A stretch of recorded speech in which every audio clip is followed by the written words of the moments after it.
queria dizer ao deputado Léo Vieira que eu já tinha até imaginado que esse hospital de campanha em São João de Meriti fosse lá no batalhão da PM. Não tinha lugar melhor.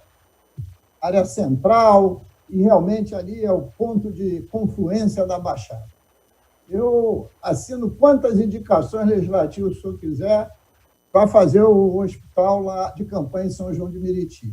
Mas, na verdade, esses projetos autorizativos, senhor presidente, nós estamos única e exclusivamente cuidando das regiões que a gente tem acesso, e é assim mesmo, porque o governador não precisa de autorização nenhuma. Ele fez o hospital de campanha no Maracanã. Isso teve autorização legislativa para isso? Não. Ele recuperou o Hospital São José.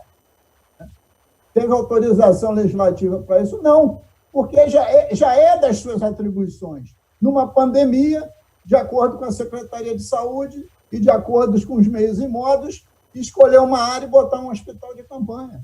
Então, na verdade, a gente está querendo dizer ao governador que a gente quer que ele faça isso e, se possível, a gente possa sugerir locais. Então, eu queria só dizer isso, porque não é isso que vai balizar a decisão. Perfeito. Uma localidade que a gente bote é meramente indicativa, porque o projeto é autorizativo e ele tem autoridade para